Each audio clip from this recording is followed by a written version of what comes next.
Hello students, Ramakrishna মিশনে spoken English কোর্সের বিভিন্ন ধরনের ভিডিও আমার এই চ্যানেলে আমি দিয়ে থাকি। বছরে কতবার ভর্তির জন্য নতুন অ্যাডমিশনের ফর্ম ছাড়ে এবং কতবার অ্যাডমিশন হচ্ছে, কখন কখন হয় এবং কত টাকা ভর্তির জন্য লাগে এবং কত মাসের কোর্স, কতগুলো কোর্স করলে, কত দিন করলে টোটাল কোর্সটা কমপ্লিট হয়, এই সমস্ত রকমের ইনফরমেশন আমি এর আগের একটি ভিডিওতে দিয়েছি। যারা দেখোনি আমি লিঙ্ক ডেসক্রিপশনে দিয়ে দেবো, দেখে নেবে। স্পোকেন ইংলিশ কোর্সের বিগিনার্সের যে বইটি হয় তার লেসন নাম্বার 3, যেটা টাইম অ্যান্ড টেন্স, এই লেসনের পুরো টেন্সটাই আমি আলোচনা করেছি আগের ভিডিওগুলোতে। যারা দেখোনি আমি ডেসক্রিপশনে লিঙ্ক দিয়ে রাখবো। আজকের লেসন নাম্বার 3, যেটা টাইম অ্যান্ড টেন্স, এর লাস্ট ভিডিও, যেখানে সমস্ত কোয়েশ্চেন বা দেওয়া যে এক্সারসাইজগুলো আছে তার সমাধান নিয়ে আলোচনা করব। প্রথমে রয়েছে exercise 1, the verbs in brackets. ব্র্যাকেটে যে ভার্বগুলো রয়েছে, টেল আস, আমাদেরকে বলে দিচ্ছে হোয়াট ইজ হ্যাপেনিং, তার মানে কি ঘটছে। হোয়াট ইজ হ্যাপেনিং তার মানে এখনই চলছে, present continuous tense. And what always happens, এবং কোনটা সবসময় ঘটে, তার মানে দুটো টেন্স পাচ্ছি, একটা হচ্ছে প্রেজেন্ট কন্টিনিউয়াস, একটা হচ্ছে সিম্পল প্রেজেন্ট, যেটা সবসময় ঘটে সেটা সিম্পল প্রেজেন্ট। এর আগের ভিডিওগুলোতে প্রত্যেকটা টেন্স ধরে ধরে কাকে বলে, কখন কখন কোন টেন্স ব্যবহার হয়, তাদের স্ট্রাকচার কি, ভার্বের ফর্মটা এবং তাদের ক্লু ওয়ার্ড কি, কোনটা থাকলে বাক্যের মধ্যে সেটা কোন টেন্স বলে দেবে, সেটা সমস্তটাই বলা আছে এক্সাম্পল সহ। তাহলে এখানে আমাদের দুটো টেন্স আছে, একটা হচ্ছে প্রেজেন্ট কন্টিনিউয়াস, একটা হচ্ছে simple present. Give the correct form of each verb, প্রত্যেকটা ভার্বের সঠিক ফর্ম ব্যবহার করতে হবে। প্রথম প্রশ্ন রয়েছে the children play in the park now. এখানে আমরা কোন টেন্স হবে কীভাবে বুঝবো? নাও কথাটা বলেছে, অর্থাৎ এটা ক্লু ওয়ার্ড। কিসের ক্লু ওয়ার্ড? প্রেজেন্টে কাজটা কন্টিনিউ হচ্ছে, এখন, নাও মানে এখন, এবং এই মুহূর্তে কাজটা চলছে, তাহলে প্রেজেন্ট কন্টিনিউয়াস টেন্স হবে। তাহলে সঠিক উত্তর হবে the children are playing in the park. একের বেশি ছেলেমেয়েরা, তাই আর হবে, অ্যামিজারের মধ্যে আর হবে এবং ভার্বের সাথে ING. Next question, the children dash there every evening. এই সেন্টেন্সে কি আছে? প্রত্যেক সন্ধ্যায়, তার মানে প্রত্যেক সন্ধ্যায় এই খেলা কাজটা চলে, তারা খেলে। যেটা always happens, regular activity, simple present tense, simple present টেন্সে ভার্বের ফার্স্ট ফর্ম বসে, তাহলে এখানে সঠিক উত্তর হবে the children play there in the evening. Question number 3, fortune dash the brave. এটা ইউনিভার্সাল একটা ট্রুথ যে ভাগ্য সাহসীদের সঙ্গ দেয়। এর কারেক্ট আনসার হবে fortune favours the brave. Favours কেন? কারণ fortune third person singular number, simple present tense হলে ভার্বের সাথে এস বা ইএস যুক্ত হয়, তাই হবে favours. Question number 4, the officer dash the documents at the moment. At the moment অর্থাৎ এই মুহূর্তে কোনো কাজটা চলছে, তাই এটা হবে প্রেজেন্ট কন্টিনিউয়াস টেন্স। এটা ক্লু ওয়ার্ড, এটা দেখে তোমাকে বুঝিয়ে দিতে হবে যে প্রেজেন্ট কন্টিনিউয়াসে কাজটা চলছে। তাহলে কারেক্ট আনসার হবে the officer is examining the documents at the moment. Question number 5, this river flow from west to east. পশ্চিম থেকে পূর্ব দিকে এই নদীটা বয়ে চলেছে। এটা সব সময় হয়, মানে বয়ে চলা কাজটা সব সময় হয়ে চলেছে, তাই এটা সিম্পল প্রেজেন্ট টেন্সের মধ্যে ফেলতে হবে। তো কারেক্ট আনসার হবে দিস রিভার ফ্লোজ, মানে বয়ে চলে, from west to east. Flow এর সাথে এস হবে কারণ river third person singular. Exercise number 2, the verbs in brackets tell us what happened. এই ব্র্যাকেটের বলা ভার্বগুলো বলে দেবে কি ঘটেছিল। এটা একটা ক্লু, কি ঘটেছিল মানে পাস্ট টেন্সের ঘটনা। Give correct form of the each verb. I dash very tired yesterday. এখানে ভার্ব রয়েছে বি। বি ভার্ব কোনগুলো আমাদের মনে রাখতে হবে, ব্র্যাকেটে বি দেওয়া থাকলে সেটা বোঝাচ্ছে, অর্থাৎ অ্যাম, ইজ, আর, এটা প্রেজেন্টে, ওয়াজ, ওয়্যার পাস্টে। তাহলে এখানে ইয়েস্টারডে বলেছে মানে পাস্ট টেন্সের ওয়াজ বা ওয়্যার যে কোনো একটা হবে, আর আই এর সাথে ওয়্যার হয় না, ওয়াজ হবে। I was very tired yesterday. Yesterday হচ্ছে পাস্টের ক্লু ওয়ার্ড। নেক্সট আছে the Monk dash us to lead simple life. সন্ন্যাসী আমাদেরকে একটা সাদামাটা জীবনযাপন করতে বলেছিলেন, অ্যাডভাইস দিয়েছিলেন, সবসময় দেয় না, দিয়েছিলেন। এখানে আগেই বলে দিয়েছে হোয়াট হ্যাপেন্ড, আগে থেকে ঘটে গিয়েছিল কোনো একটা সময়। তাহলে এর কারেক্ট আনসার হবে the Monk অ্যাডভাইজড us to lead a simple life. এখানে একটা ইনফরমেশন বলে রাখি, ADVISE অ্যাডভাইস মানে উপদেশ দেওয়া, এটা হচ্ছে ভার্ব। আর ADVICE যদি থাকে তাহলে সেটা হবে নাউন, এর মানে হচ্ছে উপদেশ। ওটা নাউন, এটা ভার্ব, উপদেশ দেওয়া। নেক্সট আছে দ্য টাইটানিক ড্যাশ ইন 1912, 1912 সালে টাইটানিক জাহাজ ডুবে গিয়েছিল। 1912 সালে ডুবেছিল, অর্থাৎ আজ থেকে 112 বছর আগের ঘটনা। সিম্পল পাস্ট টেন্স হবে, তাহলে এটা হবে the Titanic sank in 1912। Question number 4, sister Nivedita dash her life to helping others. Sister Nivedita অন্যদেরকে হেল্প করার জন্য নিজের জীবনকে উৎসর্গ করেছিলেন। ডেডিকেটেড, নিবেদিতা আজ বেঁচে নেই, করেছিলেন, অ্যাক্টিভিটিটা পাস্টে ঘটেছিল, তাই dedicated. We dash at home last night, not eat বলেছে, অর্থাৎ নেগেটিভ সেন্টেন্স হবে। এটা খুবই ইম্পর্টেন্ট, এরকম ধরনের দেওয়া হয় বেশি তোমাদের, এখানেই গণ্ডগোলটা হয়। মনে রাখতে হবে নেগেটিভ আর ইন্টারোগেটিভ করার সময় প্রেজেন্ট টেন্সে ডু বা ডাজ এর ব্যবহার হয়, পাস্ট টেন্সে ডিড ব্যবহার হয়। এখানে যেহেতু লাস্ট নাইট মানে গত রাতে পাস্ট টেন্স হবে, তাই ডিড ব্যবহার হবে। তাহলে কারেক্ট আনসার হবে we did not eat at home last night, আমরা গত রাতে বাড়িতে খাইনি। Exercise number 3, the verbs in brackets tell us what has happened, অর্থাৎ have has plus V three present perfect tense, মানে সবে মাত্র কাজটা কমপ্লিট হয়েছে এমন, খুব বেশি পাস্টে হয়েছে এমন নয়। প্রথম প্রশ্ন, they dash this book into several languages, তারা এই বইটা ট্রান্সলেট করেছে অনেক ভাষায়, করেছে সবে সবে, তাহলে দে হ্যাভ ট্রান্সলেটেড, প্রেজেন্ট পারফেক্টের স্ট্রাকচার হচ্ছে হ্যাভ বা has plus V three, they have translated this book. Question number 2, you dash the book yet, yet কথাটা বোঝাচ্ছে এখনো হয়নি, নট রেড মানে তুমি কি বইটা এখনো পড়েনি। এর কারেক্ট আনসার হবে haven't you read the book yet, have not you বা haven't you read the book yet. Question number 3, my uncle dash his old car, আমার আঙ্কেল তার পুরনো গাড়িটা বিক্রি করে দিয়েছেন, মানে রিসেন্টলি বিক্রি করেছেন। মাই আঙ্কেল হ্যাজ সোল্ড, এটা হবে সঠিক উত্তর।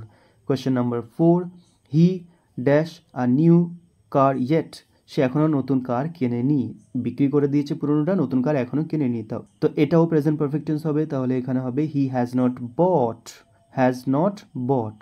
নেক্সট আছে you ever try playing football, এখানে তুমি কি কোনোদিন ফুটবল খেলার চেষ্টা করেছো, এটা কোয়েশ্চেন মার্ক আছে, এবং কোয়েশ্চেন মার্ক হলে যেটা হেল্পিং ভার্ব সেটা বাক্যে শুরুতে বসবে, তাহলে কারেক্ট আনসার হবে have you ever tried playing football, have you ever tried হচ্ছে কারণ প্রেজেন্ট পারফেক্টে হ্যাভ হ্যাজ ভি থ্রি হয়, এখানে ইউ আছে তাই এর সাথে হ্যাভ হবে, এবং ট্রাই এর থার্ড ফর্ম হবে ট্রাইড, এবং ইন্টারোগেটিভ রয়েছে বলে হ্যাভটা ইউ এর আগে বসবে, হ্যাভ ইউ এভার ট্রাইড, তুমি কি কোনোদিন চেষ্টা করেছো। এরপর আছে exercise number 4, the verbs in brackets tell us, এই ব্র্যাকেটের ভার্বগুলো বলে দিচ্ছে হোয়াট হ্যাপেন্ড কি ঘটেছিল মানে simple past, and what has happened কি ঘটেছে রিসেন্টলি প্রেজেন্ট পারফেক্ট, এই দুটো টেন্স। প্রথম প্রশ্ন আছে ওয়্যার ইউ ড্যাশ ইয়েস্টারডে, গতকাল তুমি কোথায় গিয়েছিলে, এটা পাস্ট টেন্সের ক্লু, তাহলে এটা হবে হোয়ার ডিড ইউ গো। আমি বলেছি ইন্টারোগেটিভ এবং নেগেটিভ করতে গেলে ডু বা ডাজের ব্যবহার হয় প্রেজেন্ট টেন্সে, এবং পাস্ট টেন্সে ডিড ব্যবহার হবে। তো এখানে প্রশ্ন চিহ্নটা দেখে বুঝে যেতে হবে এটা ইন্টারোগেটিভ হবে, তাহলে সঠিক উত্তর হবে where did you go.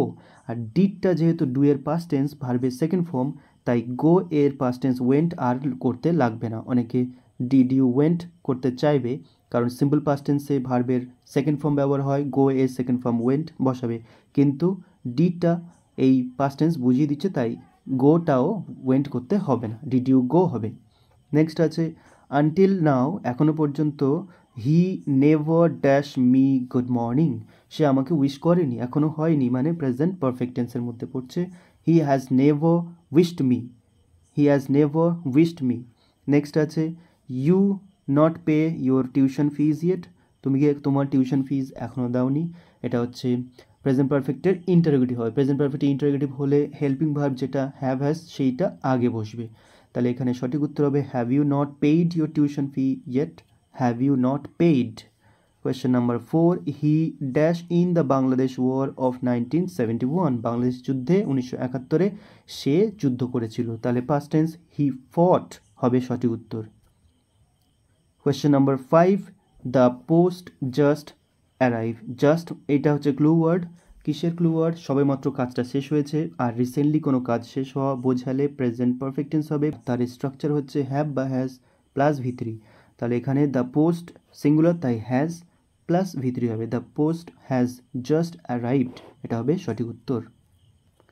Exercise number 5, the verb in brackets tell us what was happening পাস্টে চলছিল, অতীতে চলছিল মানে past continuous tense, and what happened মানে কি ঘটেছিল সিম্পল পাস্ট টেন্স। এই দুটো টেন্স দিয়ে এই এক্সারসাইজটা হবে।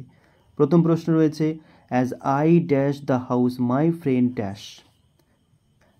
দ্য কারেক্ট আনসার হবে as I was leaving the house my friend arrived. যখন আমি বাড়ি ছেড়ে যাচ্ছিলাম আমার বন্ধু পৌঁছেছিল।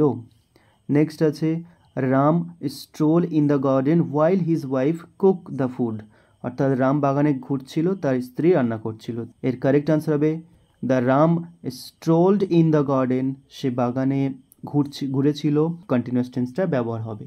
রাম বাগানে ঘুরেছিল, স্ট্রোলড এটা হচ্ছে সিম্পল পাস্ট, এবং হোয়াইল মানে কখন, সেটা তার স্ত্রী রান্না করা চলাকালীন। তো চলছিল ওই কুকিংটা কন্টিনিউ হচ্ছিল তখন, তাহলে কুকিংটা হচ্ছে কন্টিনিউয়াস টেন্সে করে দেবো while his wife was cooking the food. এখানে স্ট্রোলিং হতে পারত, কিন্তু যেহেতু হোয়াইল এর পরে নর্মালি এটা কন্টিনিউয়াস টেন্সটা ব্যবহার হয় বেশি, মানে চলাকালীন, সেই জন্য পরেরটা আমি কন্টিনিউয়াস টেন্স করেছি। নেক্সট আছে as I dash to market I come across a monkey. এখানে খুবই ইজি বোঝা যে কোনটা পাস্ট কন্টিনিউয়াস হবে এবং কোনটা চলবে। কিছু কিছু ভার্ব আছে যেগুলো চলমান হয় না, মানে হয়ে গেল তো হয়ে গেল দুপ করে, কিন্তু চলছে এমনটা হয় না। যেমন হঠাৎ করে দেখতে পাওয়া, এই দেখতে পাচ্ছি এরকমটা হয় না, মিট করছি এরকমটা হয় না। সরাসরি কাম অ্যাক্রস একটা ফ্রেজাল ভার্ব, এর মানে হচ্ছে হঠাৎ করে দেখতে পাওয়া বা মুখোমুখি হওয়া। তো এটা কন্টিনিউয়াস টেন্স হবে না, এটা হচ্ছে সিম্পল পাস্ট টেন্স হবে, এবং তার আগেরটা হবে কন্টিনিউয়াস টেন্স। মানে আমি যখন বাজারে যাচ্ছিলাম, এই যাওয়া কাজটা কিন্তু কন্টিনিউ হতে পারে, যাচ্ছি এই কাজটা, এই যেতে যেতে হঠাৎ করে দেখা হয়ে গেল একটা মানকির সাথে। তাহলে এর কারেক্ট আনসার হবে as I was going to market I came across a monkey. যেহেতু এটা সিম্পল পাস্ট টেন্স তাই কেম অ্যাক্রস হবে, আর আগেরটা পাস্ট কন্টিনিউয়াস তাই was going. Question number 4 while he dash the music he dash a knock on the ডোর। এখানেও choose করা খুবই সহজ যে কোনটা কন্টিনিউয়াস হবে কোনটা সিম্পল পাস্ট। দেখো হোয়াইল বলেছি, শব্দটার পরে কন্টিনিউয়াস টেন্স বসবে, তাহলে while he was listening to music, was listening past continuous এটা হবে। সে যখন গান শুনছিল, শুনতে শুনতে সে একটা জিনিস শুনতে পেলো, আর একটা he heard a knock on the door, সে আর একটা জিনিস শুনলো, দরজায় কেউ যেন টোকা মারলো। এই হিয়ার আর লিসেনের মধ্যে একটা ডিফারেন্স আছে, এর আগের পার্টে আমি বুঝিয়েছি। হিয়ার মানে হচ্ছে কোনো জিনিস মনোযোগ না দিয়েও কানে যেটা আসে এমনি এমনি, সেটা হচ্ছে হিয়ার। আর যেটা মন দিয়ে আমি শুনছি, যেদিকে আমার মনোযোগ, শোনার ইচ্ছা নিয়ে আমি শুনছি, কানে আসছে, সেটা হবে লিসেন। তো সে গানটা ইচ্ছে করেই শুনছিল, কিন্তু যেটা ইচ্ছে করে শুনিনি কানে এসছে সেটা হচ্ছে হিয়ার। তাই এবং এই ভার্বটার সাথে কন্টিনিউয়াস টেন্স হয় না, হিয়ারিং হয় না, হবে simple past tense heard. Next question the students dash of dispersing when the teacher arrive. স্টুডেন্টগুলো ভাবছিল চলে যাবে যে মুহূর্তে টিচার চলে আসলেন।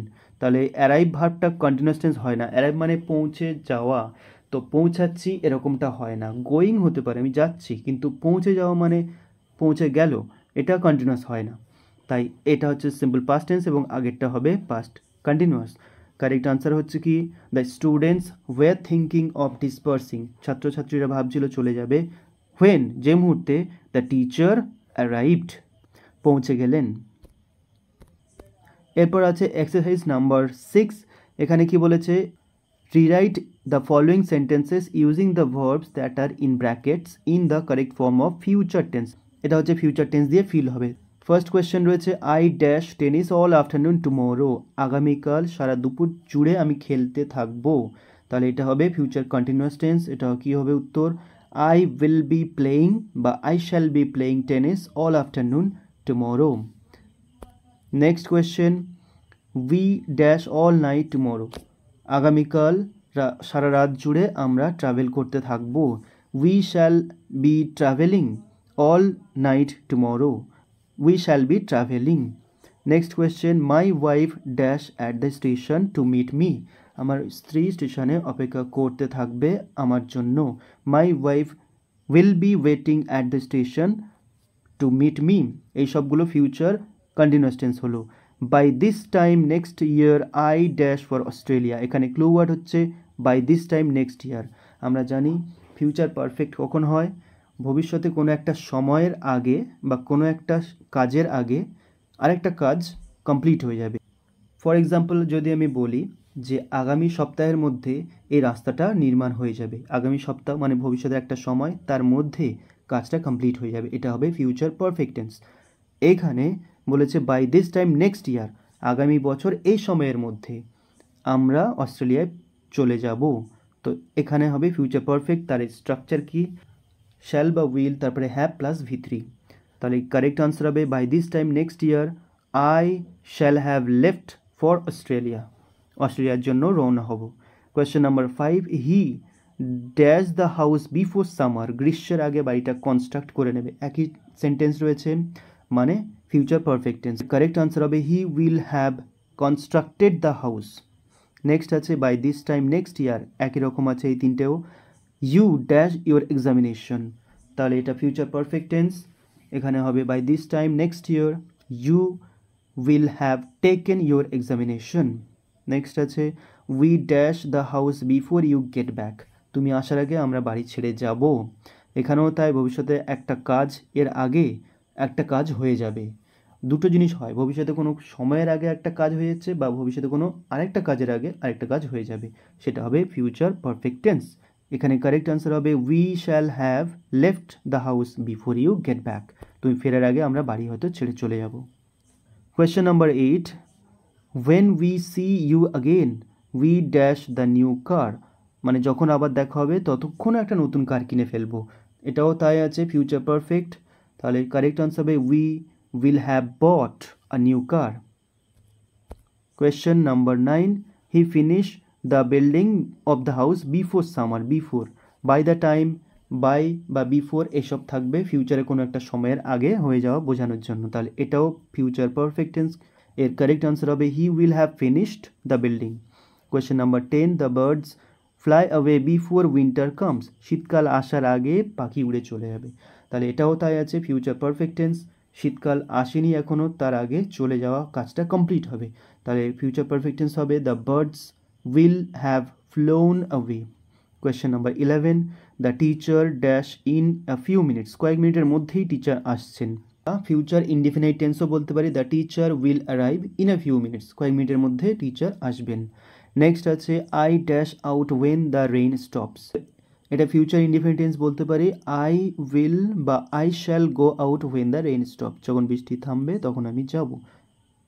তো এটাই ছিল লেসন নাম্বার 3-র সমস্তটাই, আজকে লেসন নাম্বার 3 এখানে শেষ হলো।